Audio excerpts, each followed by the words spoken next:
Hey, my name is Chris Brennan, and this is your year-ahead horoscope and astrology forecast for the zodiac sign of Capricorn for the entire year of 2025. So my horoscopes are designed to be read from the perspective of either your sun sign if your sun is in Capricorn, or especially your rising sign if your rising sign is in Capricorn. And I'm going to give kind of a big picture overview of the year ahead and some of the major transits to give you an idea of what areas of your life are going to be more active in the coming year. So let's go ahead and jump right into it. So this is the planetary movements calendar that shows where the planets will start at the beginning of the year and how far through the signs of the zodiac they'll get by the end of the year, which gives you an idea of some areas of greater or lesser activity in your chart over the next 12 months. So here's some of the major transits I'm going to be talking about during the course of this report, roughly in the order that I'm going to talk about them. And here are some of the dates in this slide if you want to refer back to that later for more specifics about the timeframes involved. All right, so let's jump into the very first transit I wanted to cover today, which is the Mars retrograde that's happening right now and will continue for the first 4 months of the year. So Mars recently stationed retrograde in your 8th house of shared resources, and it's going to retrograde and move back into your 7th house of relationships right at the very beginning of January of 2025. So this can be kind of a tricky transit, especially for those of you who are born with day charts, where Mars, starting in December when it went retrograde, December of 2024, that can bring up some issues of like strife or conflict or challenges when it comes to the role that other people's money plays in your life, or the role of shared resources and how that's integrated into your life in some way. So this can refer to the financial matters belonging to like a partner if you're in a relationship and maybe they're going through some financial issues at this time. It can also pertain to issues surrounding debt, taxes, inheritance, and other things like that. But what's going to happen is it's going to start in that financial sector of shared resources in December, and then by early January, retrograde back into your 7th house of relationships, where it's going to stay for the first 4 months of the year. So this is a little tricky because it generally probably indicates a period in which there's a little bit more conflict and some challenges arising in relationships compared to other times. So sometimes we can, get in like conflicts in relationships or start an argument, and it'll seem like not a big deal or something that'll go away relatively quickly. But during these Mars retrograde periods, things that are small conflicts sometimes have a way of blowing up into much larger ones. So one of the things that I really recommend during this time is exercising caution when it comes to the potential for conflict in relationships, just because you could end up getting into a conflict that ends up spiraling out of control or becoming much more damaging potentially to a relationship or even to a business partnership than you might intend at first. So since Mars is connecting the 8th house of shared resources and the 7th house of relationships, it could be something that actually ties into your personal finances as well. There could be like a financial component to this conflict potentially. So exercise some caution there in the first 4 months in order to avoid major conflicts. If you do that, the good news is that Jupiter is actually going to move into your 7th house of relationships, into the same house, in the entire second half of the year starting in June.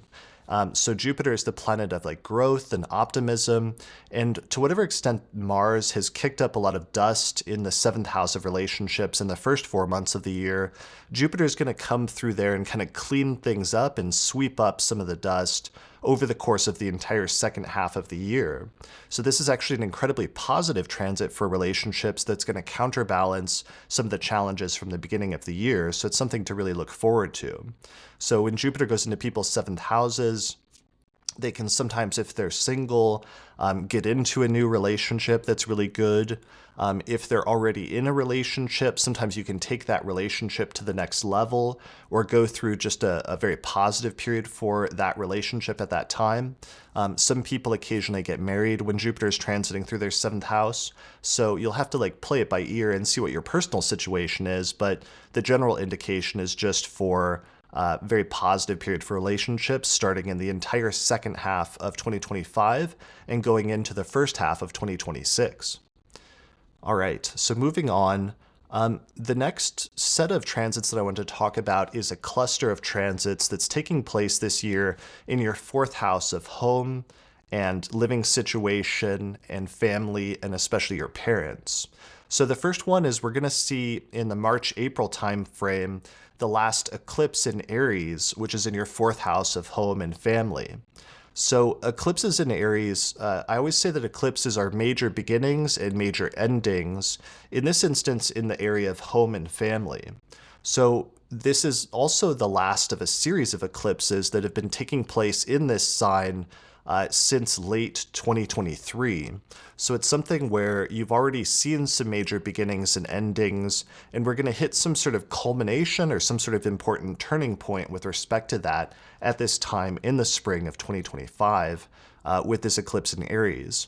So sometimes a major beginning and ending can be that you decide to stop living in one place and you end up moving to another place for some reason. So a significant relocation could occur.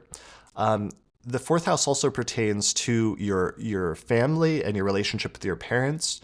So sometimes there can be an important turning point with respect to your relationship with them, or with respect sometimes to things that are happening in the lives of your parents or whatever your parental figures are.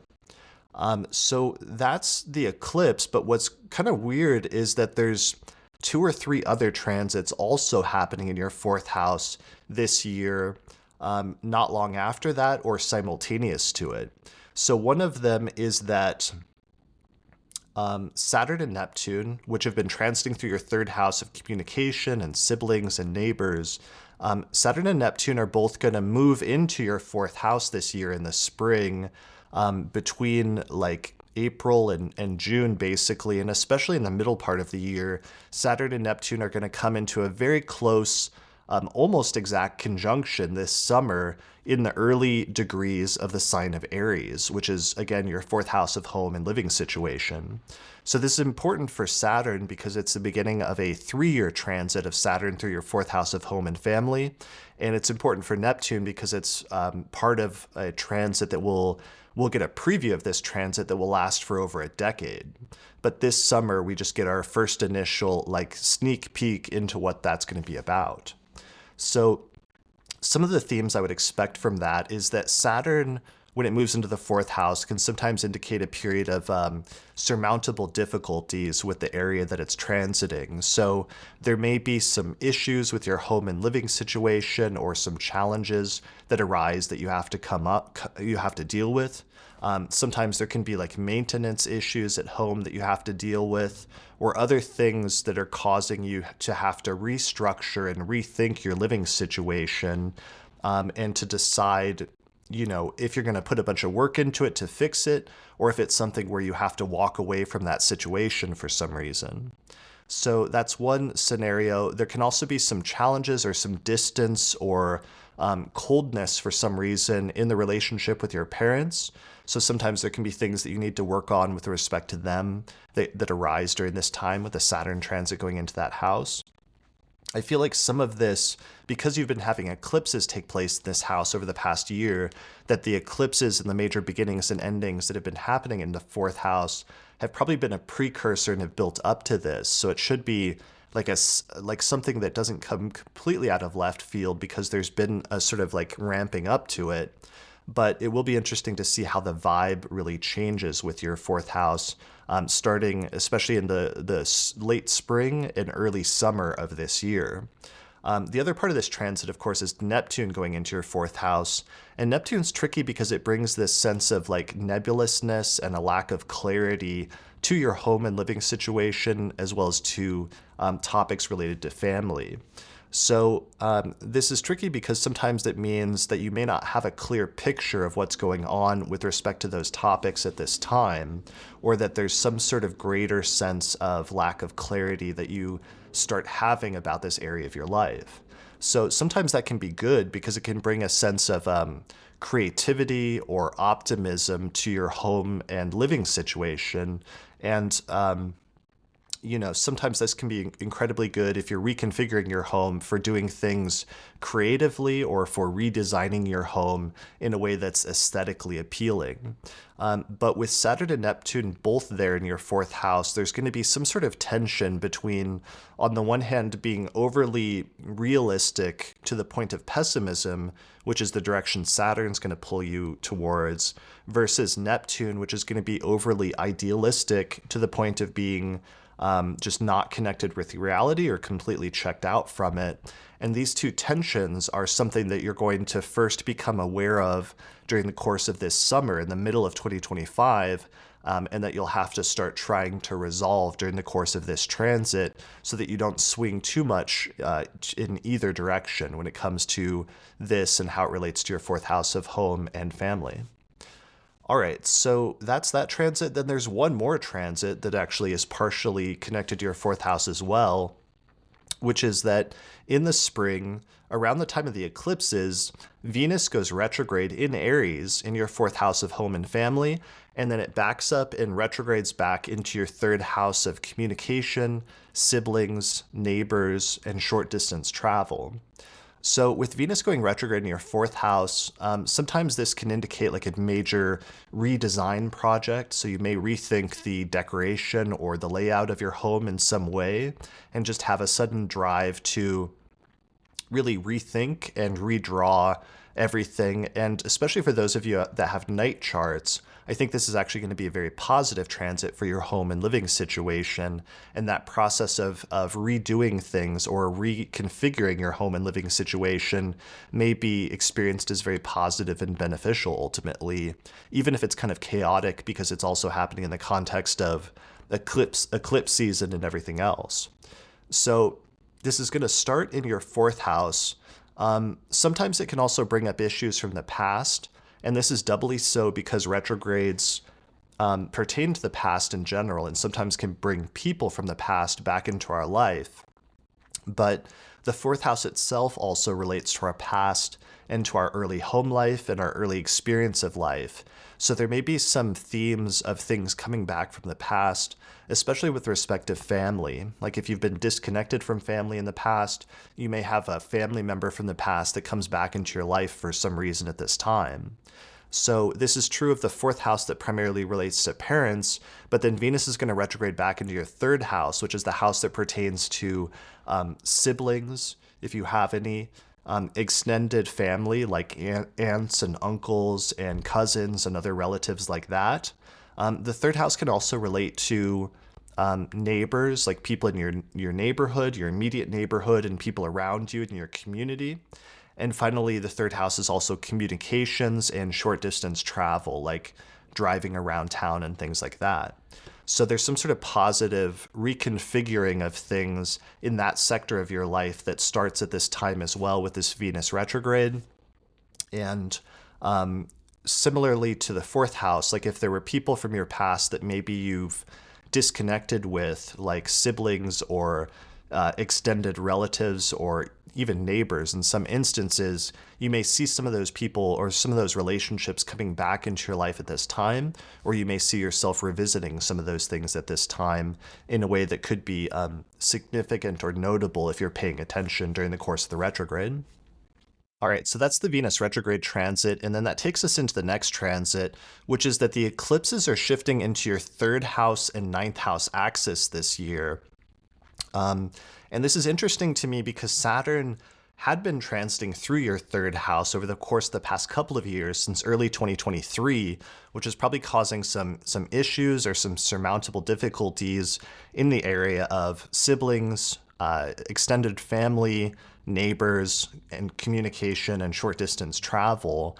And there was an eclipse in like September of 2024 that probably emphasized or exacerbated some of these themes when we saw our first eclipse in Pisces. And what's interesting is that in 2025, we're going to see the expansion of this eclipse series, and we're going to see the first full set of eclipses.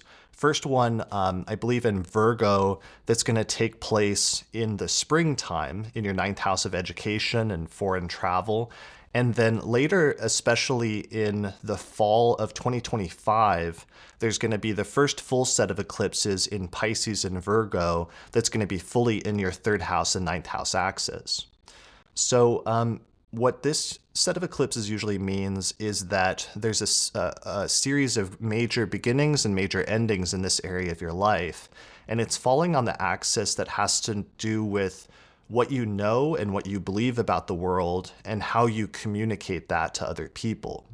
So when you start having eclipses in the ninth house, it can indicate some major changes start taking place with respect to your education, your knowledge of the world, your outlook on life. Sometimes this can have to do with your personal philosophy or even political beliefs going through some sort of changes or reconfiguration at this time. Sometimes it has to do with taking a major trip and being exposed to people from a culture that's different than your own, or going to a place that's very different from what you grew up in, so much so that it has some sort of impact on your outlook in life.